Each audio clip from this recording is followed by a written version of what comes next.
디모데후서 2장 1절에서부터 10절의 말씀입니다. 정말 오랜만에 중학교 때 헤어졌던 친구를 만났어요.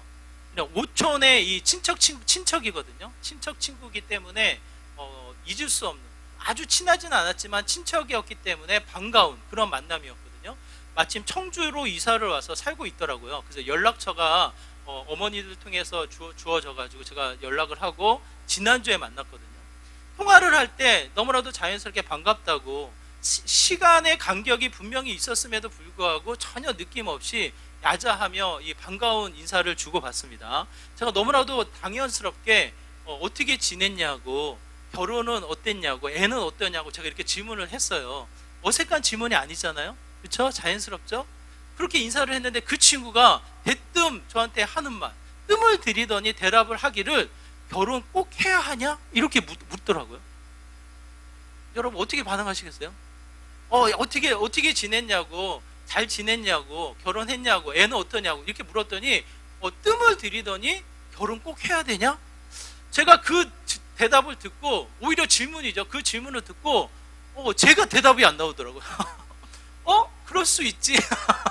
그냥 뜸을 들이다가 제대로 대답을 못하고 지나갔고, 그 친구가 이제 교회 와서 만났는데 한참을 대화하다 보니까 결혼 안 했어요. 결혼을 안 하고 무슨 일을 하는지 들어봤더니 여행사에서 일을 하다가 일을 그만두고 곳곳을 여행하며 다닌대요. 그래서 최근에 이제 저랑 만나기 직전까지 발리에서 한 달이 있었고, 태국에서 40일을 지내다가 들어온 지 2주밖에 되지 않는다고. 그러면서 오자마자 만났다고, 너무 반갑다고 이런 이야기를 하더라고요. 제가 그 이야기를 듣고 제가 뭐라고 이야기했을까요? 네? 제가 그 이야기를 듣고요, 부럽다. 마음은 그렇지 않은데, 마음은 뭔가 씁쓸함하고 뭔가 시원하지 않은데, 그 이야기를 들으면서 제가 나오는 반응은 부럽다였어요. 부럽다. 왜 그렇습니까? 제 멋대로, 내가 원하는 대로, 내가 하고 싶은 것대로 마음대로 살 수 있는 삶이 아니기 때문에, 나름대로는 갖춰져 있고 나름대로는 여러 가지 일들을 이루고 있는 과정이기 때문에 그냥 떠날 수 있다라는 거, 그리고 타국에서, 외국에서 뭔가 생활을 한다라는 것이 그냥 그리운 거예요. 멋져 보이는 거예요. 그러면서 내가 부럽다라고 이야기하면서 순간 씁쓸한 마음을 갖게 되어집니다. 여러분의 마음은 어떠신가요? 만약 그런 친구가 있고 그런 사람이 있다면 여러분 어떨까요? 여러분 참 안타깝다, 안쓰럽다, 찌찌찌 그럴까요? 여러분 나름대로는 우리의 마음속에 부러움이 있는 거예요. 세상의 가치가, 여러 가지 일들이 우리에게 그런 속삭임이 주어집니다. 그냥 네 마음대로 살아봐, 떠나고 싶으면 떠나봐, 네가 하고 싶은 대로 마음껏 살아봐 라고 하며 마치 내 자신을 응원이라도 하듯 세상의 이야기가 속삭임으로 찾아오게 된다는 거예요. 나이가 연세가 좀 있으신 분들은 그럴 수 없지, 뭐 그런 마음이 있을 수 있겠지만, 젊은 친구들은 더더군다나 그 마음의 생각이 쉽게 열리게 됩니다. 예전에 저만 해도 평생 직장이라는 개념이 있었거든요. 그래도 어디 안정된 직장을 들어가면 끝까지 은퇴를 하고 나중에 노후를 즐기려라는 평생 직장의 개념이 있었지만, 지금은 다음 세대 우리 아이들에게는 그런 개념이 있습니까? 없습니까? 없어요. 삶을 즐기기 위해서 오히려 직업이 필요한 거예요. 일을 하기 위해서 내가 이 삶의 생명, 건강이 필요한 게 아니라 건강한 삶, 행복한 삶을 위해서 일을 하는 시대로 이미 바뀌어져 버렸어요. 이게 무슨 의미를 갖게 되어지냐면, 전에는 당연히 결혼했던 것이 이제는 어떻게 됩니까? 결혼해야 되나 말아야 되나를 고민하는 시대인 거예요. 결혼을 했다 치언정, 결혼하면 자연스럽게 애를 낳는 게 자연스러운 거 아니겠습니까? 결혼하면 자연스럽게 애를 언제 낳을 건가를 고민해서 애를 낳는 게 자연스러운 일인데, 지금은 결혼은 했지만 애를 낳을까 말까를 고민하는 시대예요. 당연히 애를 낳는다 그 생각을 하지 않아요. 그만큼 어떠한 생각이 듭니까? 우리가 생각했던 소중한 가치, 우리가 당연히 여겼던 그 가치가 사라지고 또 다른 개념, 또 다른 의미가 우리에게 주어지는 시대에 살고 있다는 뜻이에요. 제가 왜 이런 말씀을 드리냐면, 그런 시간, 이 생각의 차이, 생각의 변화 속에서 우리에게 주어진 상황, 나타나는 결과가 무엇으로 나타나는지를 한번 생각해 보세요. 하나님의 죄된 근성으로 말미암아 하나님의 가치가 잃어져 버렸을 때는, 하나님이 주시는 소중한 가치가 상실되어져 있을 때에 주어진 세상의 의미가 무엇으로 나타납니까? 지극히 개인주의적인 성향, 공동체가 사라지고 홀로 남아져 버리는 상황으로 치닫게 된다는 거예요. 이게 너무 종교로 마치 세상을 평가하는 것처럼 비춰질 수 있으나 정확합니다. 하나님을 등지고 나를 중심으로 살아갔을 때는 결과적으로 나타나는 것은 지극히 개인주의적인 성향으로 말미암아 뭐가 깨집니까? 공동체가 깨진다는 거예요. 대표적으로 지금 뭐가 붕괴되고 있습니까? 뭐가 붕괴되죠? 가정이 붕괴되는 거예요. 우리가 당연히 결혼하고 당연히 애를 낳고 당연히 이 공동체를 이루어서 살아가만 했던 가정이라는 이 최소 단위가 어떻게 됩니까? 위축되어지고 사라지고 맙니다. 1인 가정이 점점점 늘어나면서 가족이라는 공동체가 사라지게 되어지고 이 나라, 사회가 주어지는 이 공동체적인 의식이 사라지면서 점점점 개별화되어지는, 객체가 중심이 강조되어지는 시대로 바뀌어버리게 된다는 거예요. 지금 우리가 살아가는 형태의 모습이 그대로 나타나는 거예요. 왜 이 본문에 이 이야기를 먼저 드리냐면 우리의 죄된 근성이 객체화되면서 결국은 시대가 붕괴되어져 가는 시대의 흐름이 아닌가, 이 생각이 갖게 되어져요. 교회를 꿈꾸면서 교회 사역을 감당하면서 하나의 모델을 생각해 볼 때 또 하나의 이 모델이 초대교회의 모임입니다. 초대교회의 모습을 우리가 생각해 볼 수 있는데 사도행전 2장 42절의 말씀이에요. 우리 한번 같이 읽어볼까요? 함께 있습니다. 그들이 사도의 가르침을 받아 서로 교제하고 떡을 떼며, 초대교회에 하나님의 말씀이 선명히 드러나며 수많은 이들이 회심하고 하나님에 대한 신앙의 고백이 이루어졌을 때 전적으로 하나님에 대한 관계가 회복되어지고 하나님의 은혜가 넘쳐나는 사회일 때 그 사회의 모습이 어떻게 나타납니까? 모였다는 거예요. 모였다는 거예요. 아름다운 공동체가 함께 모여서 교제했다라고 이야기합니다. 여기서의 교제는 코이노니아거든요. 여러분 아마 들어보셨을 거예요. 코이노니아. 성도와 성도의 교제가 이루어지며 친밀하게 함께 교제하며 친밀한 이 화목을 이루어 나가는 형태를 갖게 되어집니다.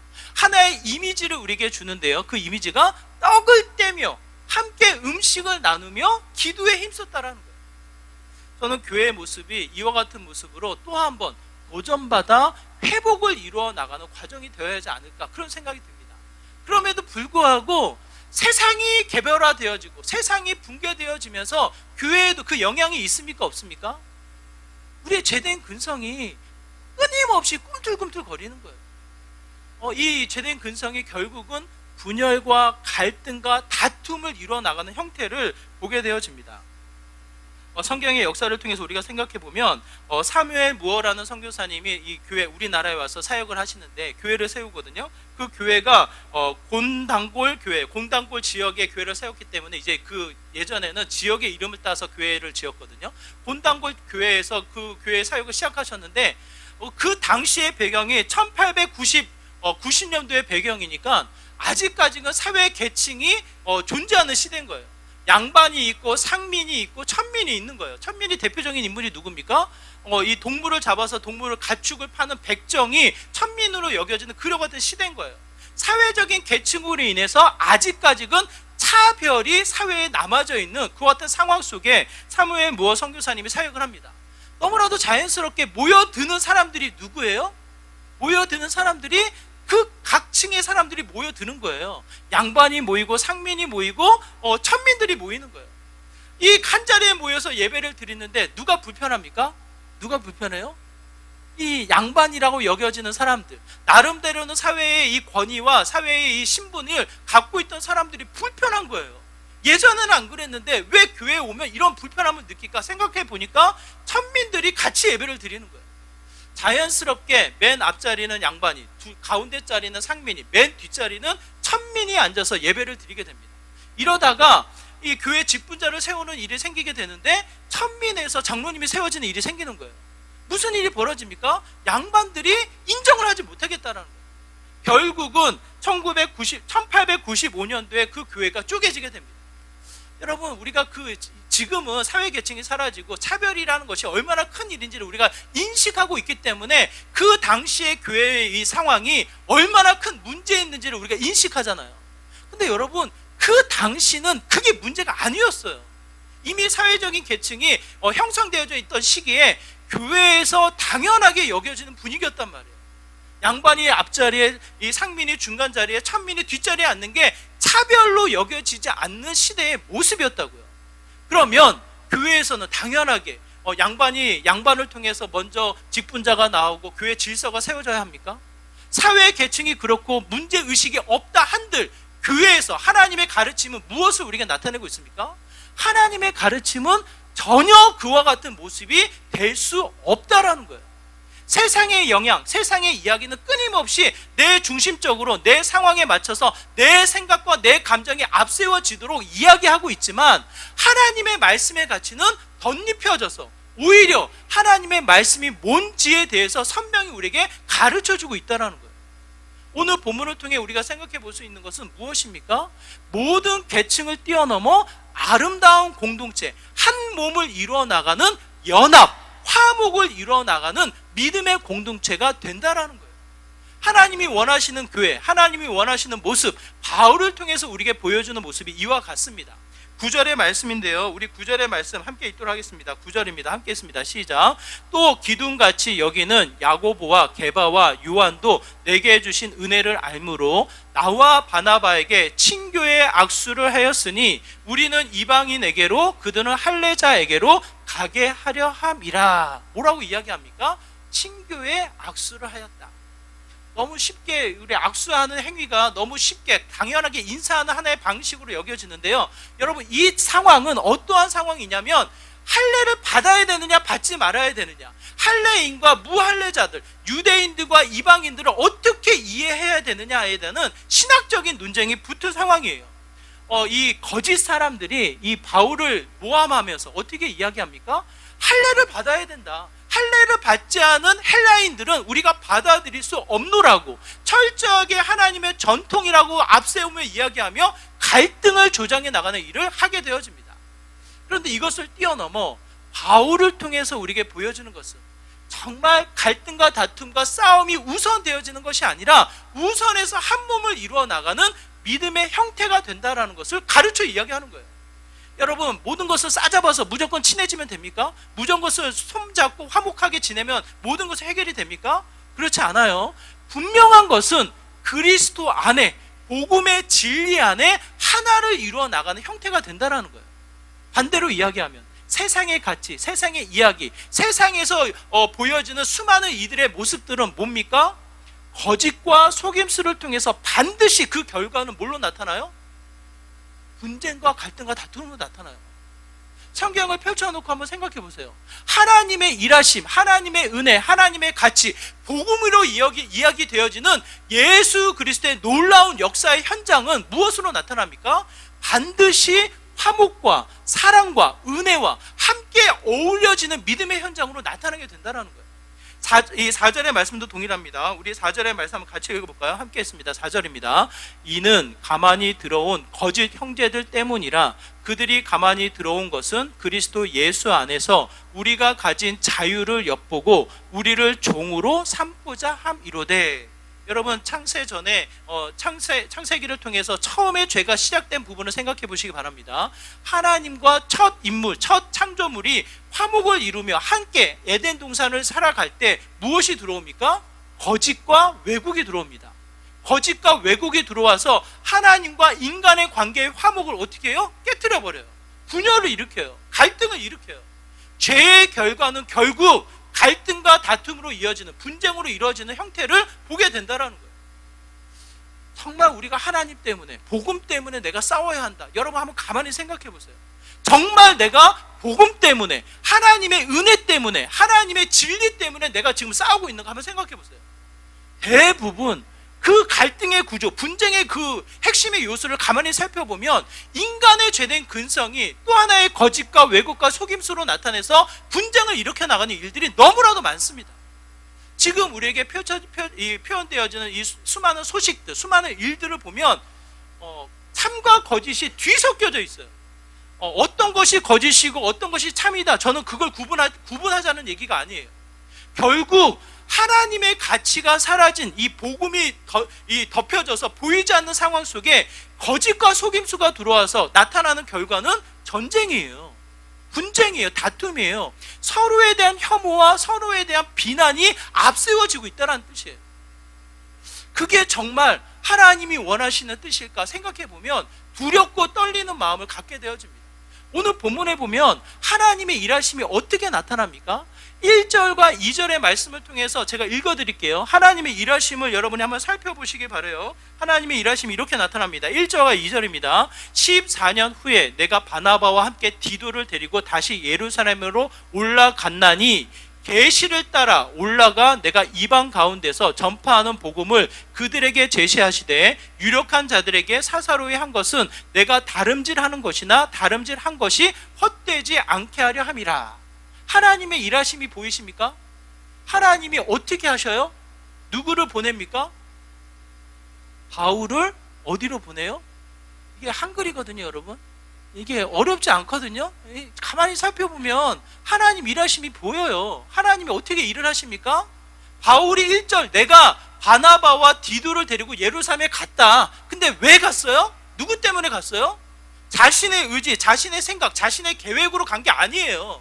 베드로를 만나서 내가 좀 권위를 얻어야겠다. 다른 사도들에게 찾아가서 내 오해와 이 여러 가지 문제를 좀 해결해야겠다. 바울이 계획해서 간 게 아니란 말이에요. 누가 보내십니까?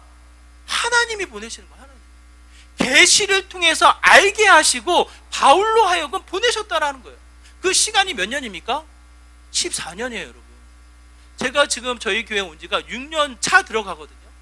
정말 짧다고 하면 짧을 수 있는 시간이지만 이게 변화된 모습을 보면 짧지 않은 시간인 거예요. 그렇죠? 나름대로는 그 6년의 시간이 길면서도 많은 일이 있었구나, 우리가 그렇게 추억을 하게 됩니다. 우리 선교사님이 7년, 8년인가요? 다녀오시니까 그렇게 되신 거예요. 짧게 느껴지지만 또 한 번 그 일을 생각해 보면 7년, 8년의 긴 시간을 보내고 오신 거란 말이에요. 오늘 본문에 보면 14년이에요, 여러분. 강산이 바뀌고 또 한 번 바뀌려고 시간의 흐름이 4년이나 지나고 있는 시간이에요. 그런 시간에 이 바울이 예루살렘에 올라가는 게 이 마음이 기뻤겠습니까? 아, 드디어 내가 예루살렘에 가는구나, 드디어 이 사도들을 만나겠구나, 그렇게 했습니까, 여러분? 이 세 번째 방문하는 시간이거든요. 사도행전 3절에 보면 첫 번째 베드로를 만나는 장면이 나오고, 사도행전 11장에 보면은 안디옥 교회의 구제 헌금을 가지고 바울과 바나바가 예루살렘을 방문하는 일이 생기고, 15절에 보면, 사도행전 15절에 보면 오늘 본문의 배경으로 여겨지는데, 이 첫 번째 선교 여행을 끝내고 이 할례라는 문제를 같이 토론하기 위한 공의회가 열려요. 공의회가. 거기에 참여하기 위해서 바울이 가지 않았을까? 그 시간이 14년의 시간이 되지 않았을까? 이렇게 생각을 합니다. 14년의 시간에 예루살렘을 방문한다라는 것. 예루살렘을 방문했을 때의 이슈는 뭡니까? 할례를 받아야 되느냐 받지 말아야 되느냐라는 분명한 이슈를 알고 가는 거예요. 알고. 그 마음이 어떻겠냐고요, 여러분. 바울의 마음이 어떻겠어요?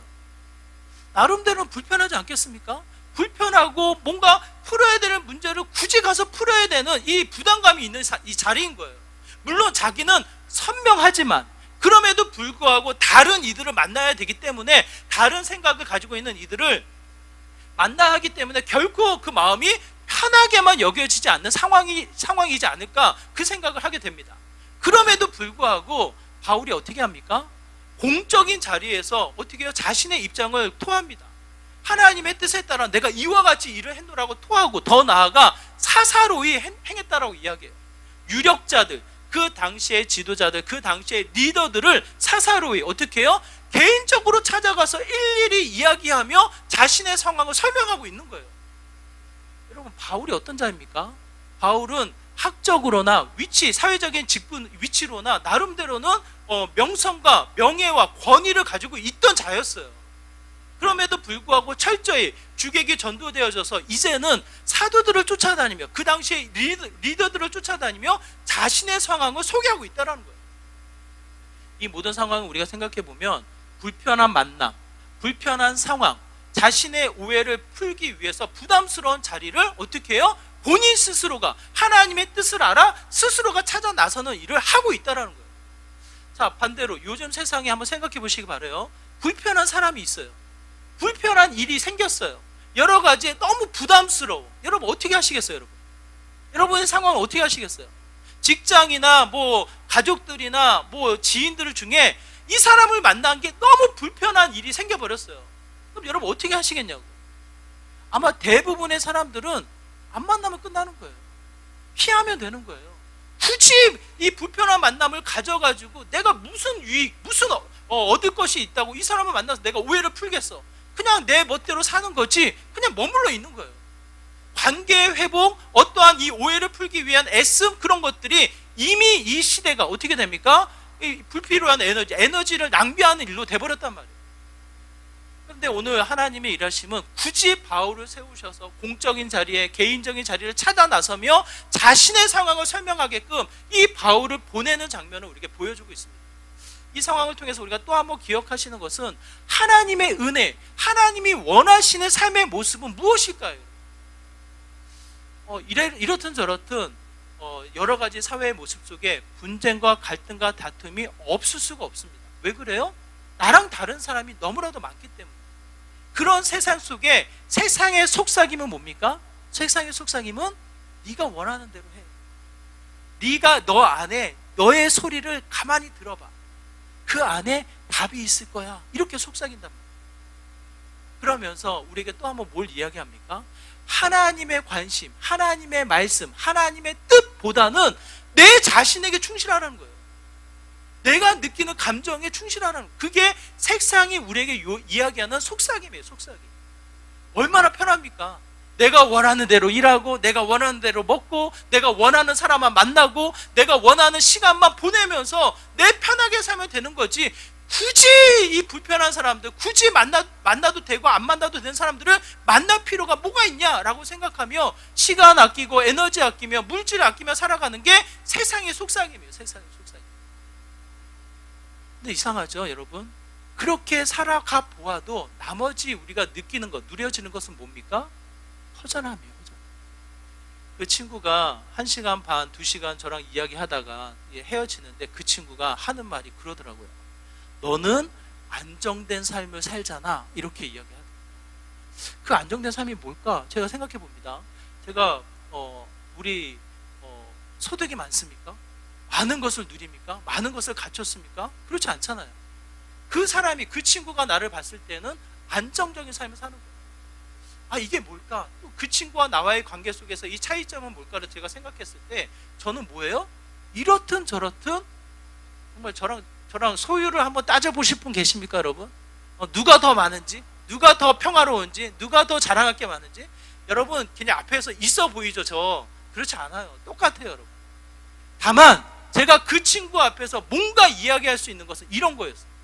하나님 안에 있다는, 하나님 안에 그의 관심과 그의 말씀과 그의 생각에 끊임없이 고민하고 있다는 것이 가장 큰 저의 안정감이었어요. 그 친구에게 그렇게 이야기합니다. 너 꼭 시간 되는 대로 교회 와라.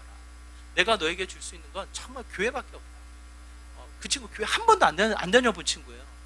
교회 와서 그 고민을, 네가 하는 고민, 네가 인생을 살아가는 고민을 교회 안에서 한번 같이 해보자. 제가 그렇게 권했습니다.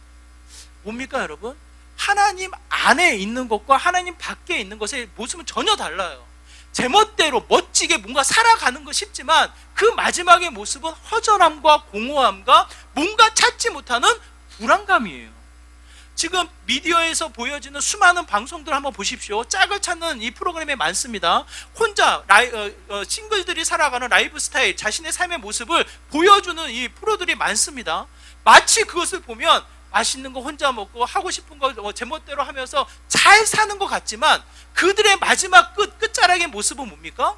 항상 혼자 밤을 지새운다는 거예요. 제가 전에도 말씀드렸잖아요. 나 혼자 산다의 프로를 보면 그렇게 술 마시는 장면이 많이 나온다는 거예요. 70%가 술 마시는 장면이라는 거예요. 그 공허함을 채우지 못하는 거예요. 우리가 봤을 때는 재밌고 뭔가 화려하게 혼자서 잘 사는 것 같지만 그 마음을 달래는 게 알코올, 술밖에 없다는 거예요. 그게 얼마나 외롭고 얼마나 불안하며 얼마나 두려운 삶입니까, 여러분? 그걸 통해서 우리가 또 한 번 오늘 본문의 가치를 보면 하나님은 우리를 홀로 두지 않으신다라는 거예요. 어떻게 해서든지 연합을 이루어 화목을 이루어 하나됨의 가치를 또 한 번 알게끔 하시는 분이 여호와 하나님이신 것을 우리에게 말씀하고 있습니다. 요한 1서 3장의 말씀이에요. 우리 한번 같이 읽어볼게요. 요한 1서 3장의 말씀 같이 있습니다. 우리가 보고 들은 바를 너희에게도 전함은 너희로 우리와 사귐이 있게 하려 함이니 우리의 사귐은 아버지와 그의 아들 예수 그리스도와 더불어 누림이라. 그냥 우리의 친목회가 아닙니다. 그냥 뭔가 노래가 좋아서 뭔가 운동이 좋아서 뭔가 취미 활동이 동일해서 한자리에 모여있는 친목회가 아닌 거예요. 하나님을 통해서 온전한 관계가 회복되어지는 우리들의 모습은 뭡니까? 함께 떡을 떼며 연합하며 교제를 이루는, 화목을 이루는 믿음의 모습이 된다는 것을 이야기합니다. 저는 우리 기쁨의 교회 성도님들을 통해서 참 그 은혜를 많이 누려요. 정말 화목하게 그냥 이 문을 들어서면서부터 서로가 그냥 웃으면서 인사하며 맞이하는 모습이 정말 화목하고 하나 된 모습이구나. 너무 기쁩니다. 어린 아이에서부터 작년에 이르기까지 함께 어울리는 믿음의 공동체. 저는 그 기쁨의 교회 모습이라고 저는 생각해요. 거기에 한 걸음 더 우리가 나가야 될 부분은 서로 다름을 인정하고 서로 다름을 통해서 무슨 일이 벌어집니까? 서로 다름을 통해서 하나님의 역사, 하나님의 사명이 감당되어진다는 거예요. 오늘 보면 우리에게 이렇게 이야기합니다. 7절과 8절의 말씀인데 우리 같이 읽어볼게요. 7절과 8절의 말씀 같이 읽겠습니다. 시작. 도리어 그들은 내가 무할례자에게 복음 전함을 맡은 것이 베드로가 할례자에게 맡음과 같은 것을 보았고 베드로에게 역사하사 그를 할례자의 사도로 삼으신 이가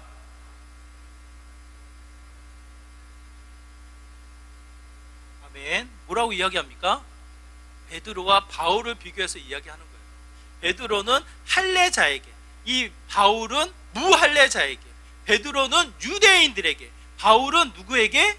이방인에게, 헬라인에게 보냄을 받았다는 거예요. 극과 극의 서로 전혀 다른 이 사역이고 대상자들이고 이 사역의 내용들이지만 이 모든 것이 어떻게 됩니까? 합력해서 하나 되어짐에 하나님의 사역을 이루는 믿음의 형태가 된다라고 성경 우리에게 말씀하고 있습니다. 너무나도 우리가 친밀한 관계를 유지하지만 더 나아가 우리가 기억해야 할 것은 뭡니까? 서로 다른 거예요. 서로 다름 때문에 서운하고 서로 다름 때문에 싸우고 서로 다름 때문에 거리를 두는 게 우리들의 모습이 아니라 서로 다름을 인정하고 어떻게 합니까? 그 다른 모습이 조화를 이루어서 하나님의 사역을 이루어 나가는 믿음의 공동체가 된다라는 거예요. 지난주에도 우리가 부부관계 세미나를 가졌지만 남편과 아내와 남편이 처음 만나서 가정을 결혼하기 전에는 어떻습니까?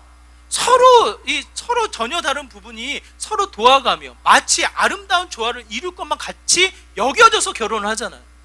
결혼하자마자 깨닫는 건 뭐예요? 정말 나랑 맞지 않다라는 거. 정말 나랑 그게 전혀 다른 존재로 머물러 있다라는 거. 그렇지만 이 존재가 어떻게 됩니까? 한 가정을 세웠을 때에 서로 도와가는 아름다운 사역을 감당해 나가는 믿음의 형체가 된다라는 거예요. 신비로운 연합인 것을 성경은 우리에게 말씀하고 있습니다. 예수 그리스도를 통해서 한 몸을 받아 한 공동체로 부림받은 우리들 역시도 그의 예수 그리스도가 머리가 되셔서 우리가 한 지체가 되었을 때에 건강한 이 몸을 세워나가게 된다라는 거예요. 무슨 뜻입니까? 하나님 안에서 친밀한 교제를 이루며 하나님의 사역을 감당해 나가는 믿음의 모습이 또 하나의 건강한 교회를 세워나가는 저와 여러분의 삶의 모습이 된다라는 것을 성경 우리에게 말씀하고 있습니다. 우리가 또 한번 기억해야 될 것은 교회 안에서도 분열이 있다니까요. 아까 말씀드렸던 그 천민, 이 백정이 장로가 되어서 교회가 쪼개진 그런 교회만 있는 것이 아니라 지금도 수많은 일들로 인해서 교회가 쪼개져 나가는 형태가 많습니다. 제가 브라질에 2년 잠깐 갔을 때 제가 보고 경험한 것은 분열이에요. 철저하게 서로 비방하고 싸우고 다투는 일. 제가 그게 풀리지 않아가지고 아니 하나님의 몸된 교회가 어떻게 이렇게 이런 일이 있을 수 있는가?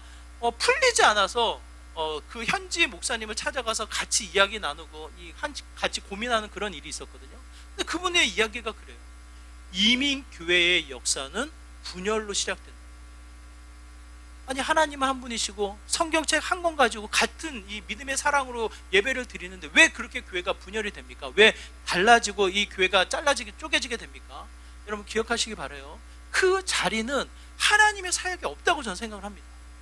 철저하게 내 자신이 자라나서 내 의와 내 생각과 내 판단이 앞세워지면 결국은 누가 떨어져 나가는 줄 아세요? 결국은 약한 자들이 떨어져 나가요. 강한 자들이 교회에 남아요. 희한해요.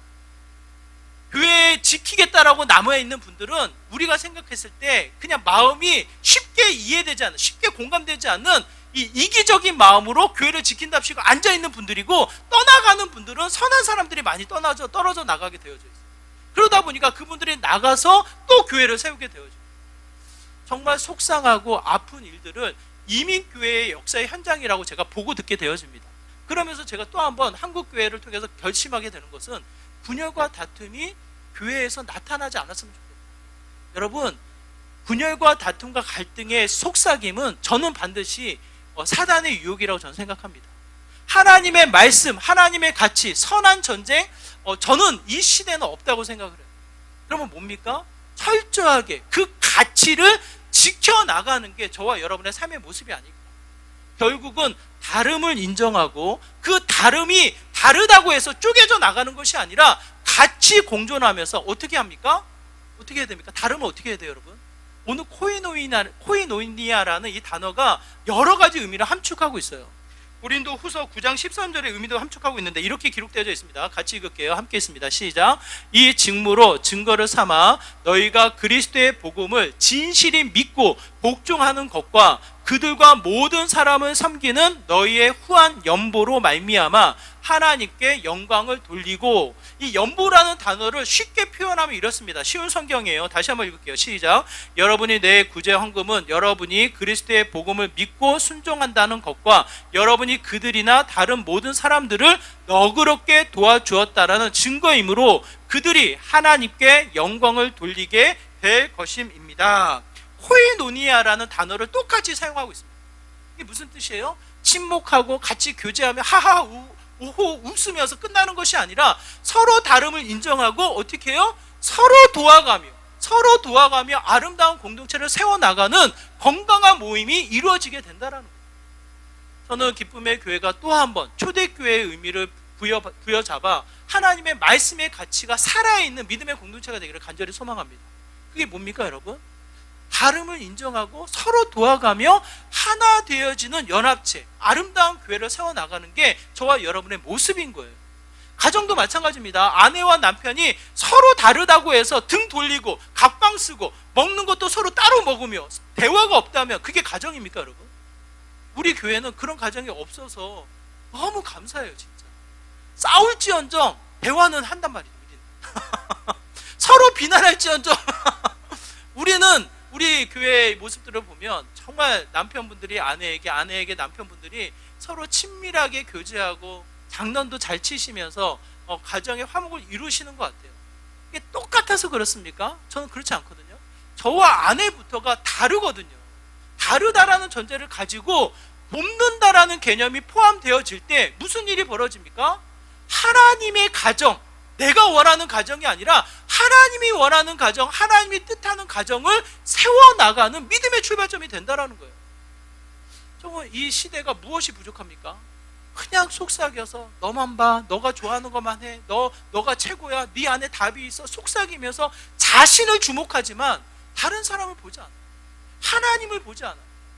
그러다 보니까 결국은 붕괴요, 나 혼자요. 마치 그 시대는 그 많은 소유를 가지고 있으나 불안한 요소에 불과한, 언제 이 자신이 어떻게 될지 모르는 불안 가운데 공황장애를 겪어나가는 시대, 병들어 있는 사회의 모습이 비춰지고 있지 않냐고요, 여러분. 그러므로 우리가 또 한 번 그리스도 안에서 하나 되어지는 은혜가 무엇인지를 절실히 깨닫는 믿음의 귀한 자리가 되기를 간절히 소망합니다. 하나됨의 자리는 예수 그리스도의 은혜로 우리에게 주어졌고요, 하나님께서 깨닫게 하셔서 그 자리를 찾아 나서도록 우리에게 권하여 말씀하신다라는 거예요. 바울의 모습을 정리해서 생각해 보면 첫 번째, 애써야 합니다. 직접 찾아가서 사사로이 공적으로 우리가 애써서 그 연합을 이루기 위해 수고하는 자의 모습이 되어야 하고요. 두 번째 뭡니까? 서로 다름을 인정해야 되는 거예요.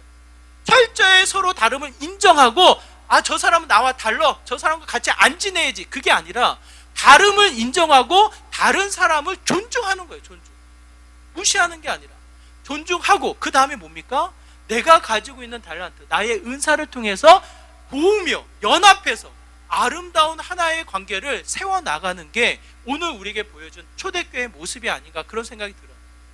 저는 이 기쁨의 교회가, 또한 우리가 섬기는 가정과 사회가 우리들을 통해서 또 하나의 이 울림이 있는 믿음의 귀한 자리가 되기를 간절히 소망합니다. 나의 소리가 커지는 것이 아니라, 나의 감정이 앞세워지는 것이 아니라, 하나님이 나를 통해서 이루고자 하시는 강한 하나님의 메시지, 결국 나는 죽더라도, 나는 희생하더라도 하나됨의 은혜가 덧입혀지는 믿음의 귀한 자리가 되어서 또 한번 주님의 영광이 드러나는 믿음의 귀한 자리로 한 걸음씩 더 전진해 나가는 저와 여러분의 삶의 모습이 되기를 간절히 소망합니다. 주님은 하나님의 은혜를 통해서 하나됨의 은혜를 우리에게 허락하십니다. 그 가치를 소홀히 여기지 마시고 우리가 지키며 또 한번 수고하며 서로 도우며 그 은혜를 누려나가는 믿음의 귀한 자리가 되기를 다시 한번 부탁을 드립니다. 정말 세상이 어둡죠, 여러분. 어디에도 기쁜 소식, 즐거운 소식이 안 들립니다. 저는요, 우리 기쁨의 교회가 여러분의 일상이, 여러분의 가정이 빛이 되어서 그 이야기가, 그 감동이, 그 하나님의 기쁨이 나누어지는 삶의 현장이 되기를 소망해요. 그게 결국은 하나님 안에 또 한 번 아름다운 공동체를 세워나갈 때 빛나는 삶의 모습이 아닐까 싶습니다. 우리의 가정이, 우리의 일상이, 더 나아가 우리의 기쁨의 교회가 그와 같이 빛나는 믿음의 귀한 공동체 되기를 주님의 이름으로 축원합니다. 우리 말씀을 기억하면서 함께 기도하기 원해요. 하나님이 원하시는 하나됨, 더 나아가 서로의 다름을 인정하고 서로 도와가며 그 하나됨을 지켜나가는 믿음의 귀한 삶이 되게 하여 주시옵소서라고 이와 같은 마음으로 함께 기도하며 나가도록 하겠습니다. 기도합니다. 하나님 아버지, 이 시간 간절한 마음으로 기도합니다. 세상이 주는 수많은 속삭임, 거짓과 왜곡을 통해서 갈등과 분쟁과 다툼이 증폭되어지는 이 시대의 흐름 속에 나 역시도 그것에 동참하는 것이 아니라 또 한 번 하나님의 가치, 하나님의 말씀, 하나님의 은혜가 무엇인지 오히려 내 자신을 내려놓고 하나됨의 은혜를 지켜나가는 것이 얼마나 큰 일인지를 다시 한번 우리가 깨달아 나가기를 원합니다. 주님이 세우시고 주님이 보내신 그 자리에 하나님의 사랑, 하나님의 희생, 하나님의 헌신이 덧입혀지게 하여 주시고 다시 한번 하나님 서로 도와가며 서로 다름을 인정하고 서로 도와가며 아름다운 공동체를 세워나가는데 부족함이 없도록 하나님 은혜 더하여 주시옵소서. 우리를 사용하여 주시고 또 한번 우리의 가정과 우리의 일상을 사용하여 주셔서 하나님의 선한 가치가 증명되게 하여 주시고 깨어서 하나님 앞에 더 가까이 나아가는 믿음의 공동체 되게 하여 주시옵소서. 주님,